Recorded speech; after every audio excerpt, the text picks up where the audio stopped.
Hey guys, so today I'm talking about my adopted parents and their parenting style. I'm talking about memories that affect me to this day. So please be respectful, please be patient as I am talking about these things as I remember them. Okay, let's get into it. So I guess let's start with the first one, which is what I remember when I was like 5 or 6. It was few days after Halloween. Oh, and today's Halloween. Perfect. Um, so I remember, we had just gotten home, and I always used to run in the house so I could see my dog Luke.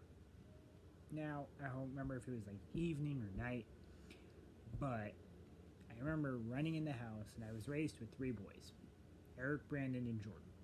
So I remember running in the house, and at the end of the hallway was Jordan's room. And I remember, if you guys remember or if you guys did this at all, let me know down in the comments. But we used pillowcases for trick or treating. I don't know why, but we did. So anyway, I ran down the hallway to Jordan's room because that's where my dog was. And I looked at Jordan's pillowcase and it was chewed. I was like, okay, the dog did it. So naturally, I went and I told my adopted dad. Well, my adopted dad got mad because he thought I did it for some reason. He thought I took like some scissors to it, which I didn't. But he sent me to my room, and I remember, like, he came downstairs to my room, and he had the pillowcase, and he hit me with it like 5 times, and a few times he hit me in the head. And I remember him just swinging it super hard, and I don't know what hit me in the head. I think it was like a couple suckers, the like really hard round ones too. And so, I remember my adopted mom and my brother were standing there watching it happen, and they're not going to get in his way. So, but I remember after he was done, he like looked at me. He said, "Did I hit you in the head?" I said, "Yeah, a few times." And then he was like, "Whoa, I thought you did it." And he said, "I looked at it some more, and apparently you're right, the dog did it." But I, at that moment, realized that I could not, they did not trust me. And I also could not trust them.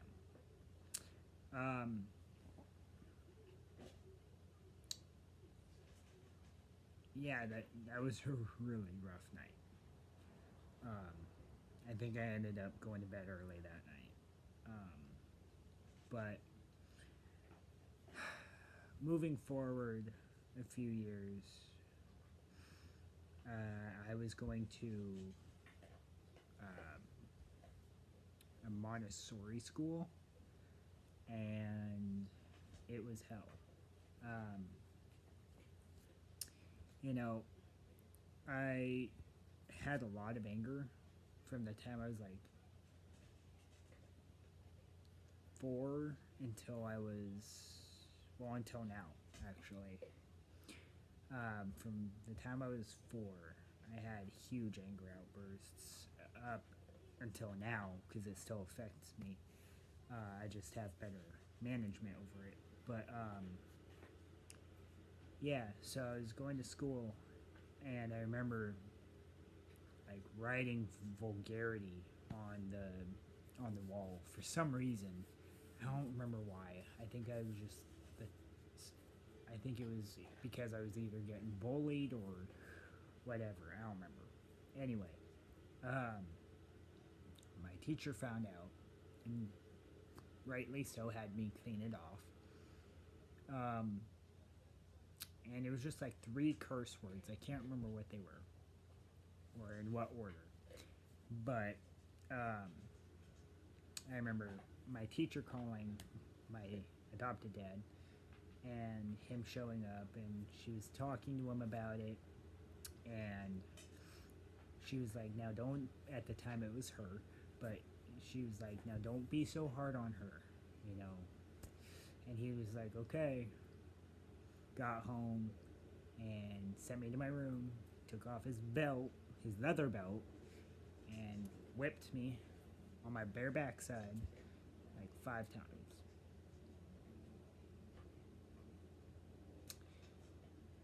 And it left scars. Every single time that he did something, it left a scar. And one more reason why I couldn't trust him.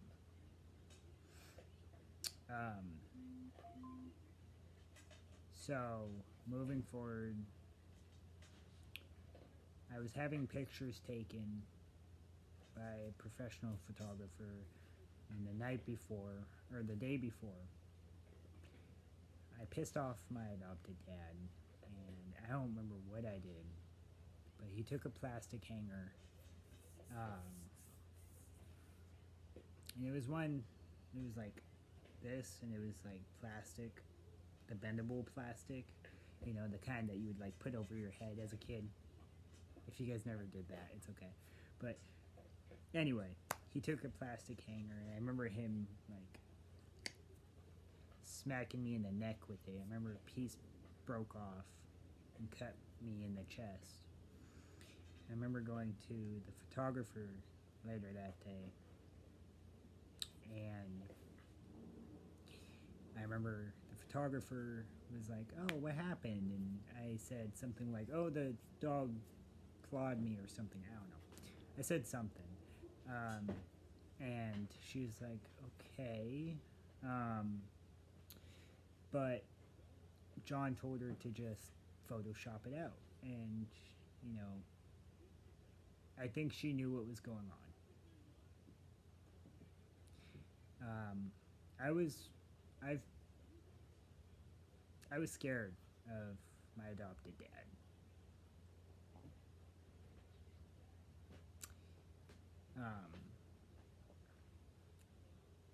My adopted dad was abused himself. So for him to go and abuse his kids, it's kind of fucked up. But I know that that's how that works. Somebody who's abused becomes the abuser. I know how it works. So, moving forward a few years to about the time I was like 10, I decided I didn't want to wear girls' clothes anymore. I didn't want to wear dresses. I didn't want long, flowy, pretty hair. And my adopted mom had a rage over it. Like, she controlled everything I did. What I watched, who I was with, where I went. You know, it was insane. My adopted dad was about the same. Now, it was a struggle every Sunday from the time I was like 10 years old until I was like 18, 19. And I remember them always flipping out when I didn't wear a dress. And it was like, I didn't want to wear it. Why do I need to? But I had to wear a dress on Sunday.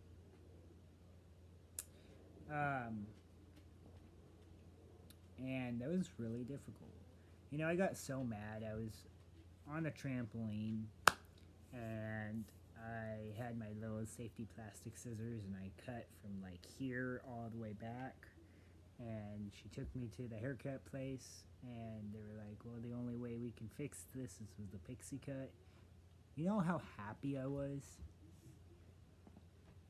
But she made me dress even prettier because I had short hair.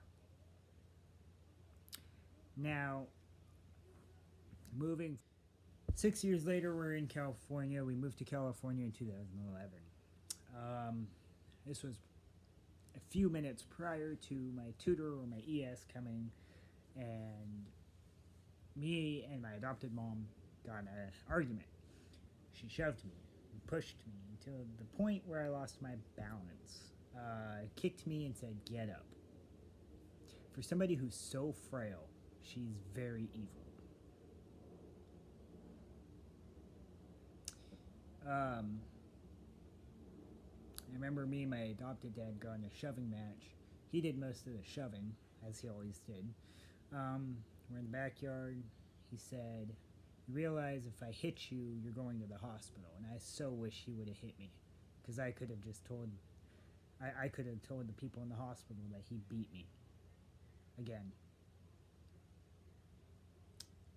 But he didn't hit me that day. I so wished he would have.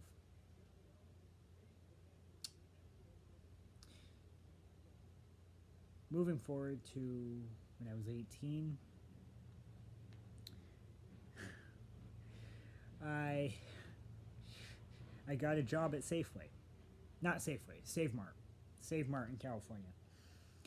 And I remember, you know, my adopted mom would always have a fit if I didn't have my room clean. Well, guess what? She always got me so many clothes that I didn't have the closet space or the dresser space to put it. So it's not my fault that my room was messy. It's hers. Because anytime I tried to get rid of things, she would always say, "You didn't buy that, I did, so it's not going away." So therefore, I had way too much. And she's a hoarder. So, but anyway, I remember being at work, and I remember her texting me, "If you don't clean your room, so-and-so's not coming over." It's like, okay, well, I keep wanting to get rid of a whole bunch of clothing, and you always go through it and say, "No, no, no." Like, you won't let me get rid of anything. So what the hell am I supposed to do?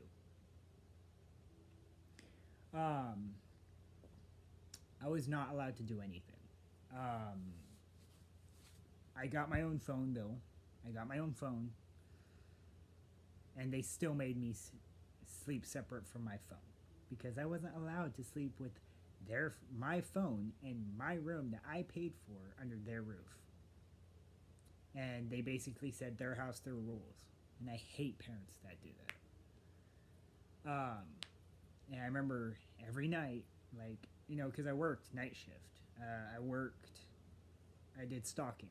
So every night I had to go into their room, get my phone, and then go to work. Because that makes sense, right?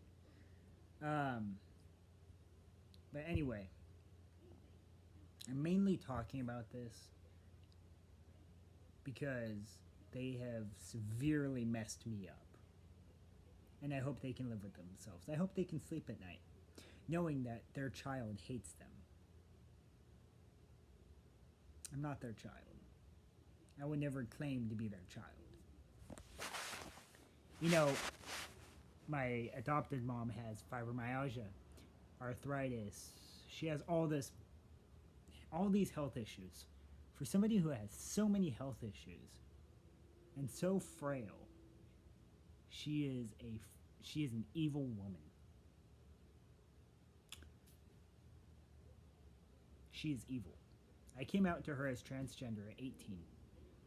And she was like, "Yo, well, do you like girls?" And it's like, "No." And she was like, "Well, then are you gay?" And then blah, blah, blah. And then they were talking about how, you know, the transgender community has the highest suicide rate. Yes, I know that. Doesn't mean I'm going to be one of them. But they shut me down time and time again. And finally, I was like, "You know what? Forget it." And I was like, "Forget it. I can't tell you guys anything without y'all getting up in my face with your religious bullshit. I can't do it anymore." So guess what? When my adopted dad he's like some huge deal in Hawaii right now, right? And they live over there now. They um, had to go over there for like a week to find a house to live in, right? And when they were gone in Hawaii to look for a house, is when I moved out of their house. I was like, look, I'm done. I didn't tell them I moved out. I didn't tell them I left. I didn't say goodbye. I didn't leave a letter. I didn't leave a note. Nothing. I literally, me and my now ex boyfriend, but me and my boyfriend at the time went to the house, packed up all my stuff in his car and my car, and I moved into student living because I was done. I couldn't take it anymore. I was like, look, I'm 19. I was like, look, I'm 18. I can move out of the house, and I don't want to see their face ever again. Like, ever. And, you know, they always say, oh, God first, and yada, yada, yada. But they are the worst parents I had ever seen. Ever seen.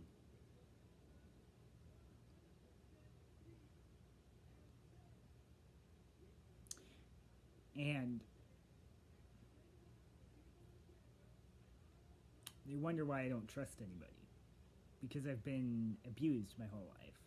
And they're not gonna, I've talked to them about it, and they won't admit it. Of course they won't. Because they're spiritual, godly people, and they don't do that shit, right?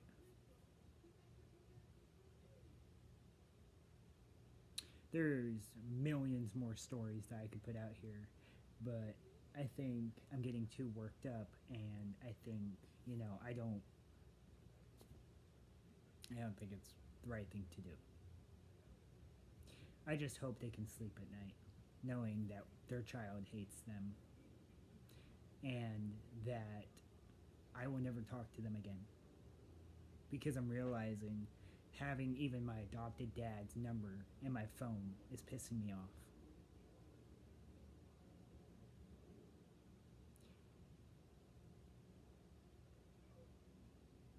I hate them. I severely hate them. I came out to them, and that wasn't okay in their house because of their stupid religious views. And yet, when people came over to the house, everything was fine, but once people left, is when they were demons. They're evil. They're evil people.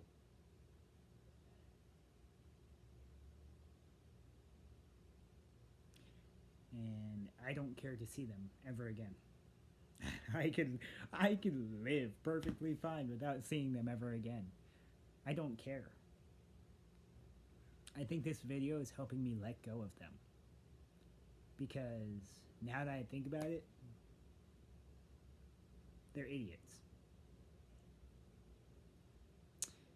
And they are the worst parents I have ever seen.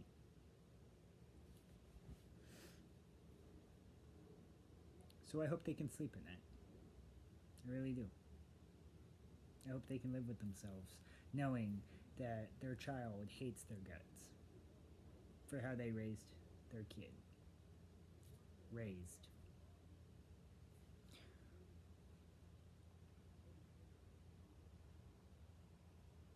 Like I said, I have tons more stories, but I don't think it's the right thing to. I don't think it's the right thing to do.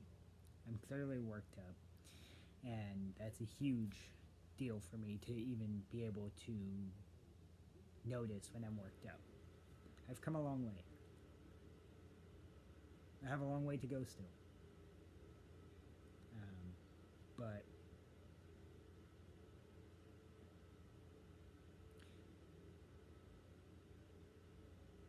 John and Karen Williams mean nothing to me at this point.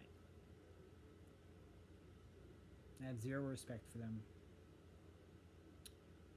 They lost their home in Lahaina during the fire. that sucks. And so a lot of people I've talked to about what they did and then them losing their house, they all say it's karma. And I can't help but think they're right.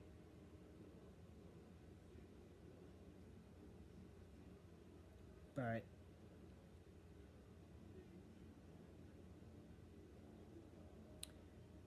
yeah,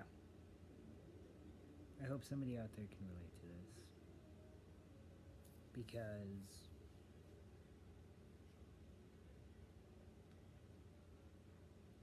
it's not okay.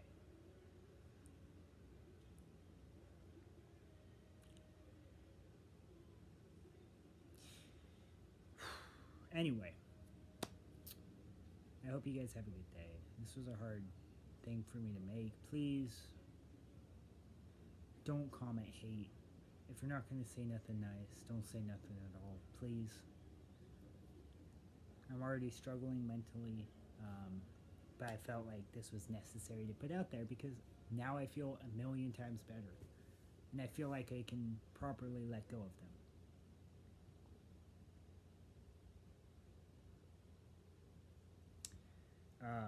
My adopted parents did much more than this, but I think those memories are for me. I don't need to make them look any worse than they already do. But please, just be respectful in the comments. If it gets to the point where it's not respectful anymore, I will be turning off comments, so please remember that. I hope you have a fantastic day. And hey, you know what? Happy Halloween. Seriously, happy Halloween. I hope you have a fantastic day. Enjoy trick-or-treating. Enjoy dressing up. Enjoy everything about today. I love you guys. Thank you for your love and your acceptance and your support. I'm sorry today's a rough video, but it was on my mind for the last week, and I just had to get it off my chest. Like I said, I'm not going to put any more out there of this certain thing because I don't want them looking any worse than they already are. But yeah, have a good day, guys. Keep smiling, keep your head up, and as always, you guys are beautiful. I hope you have a fantastic day. Have fun, be safe, and yeah, bye.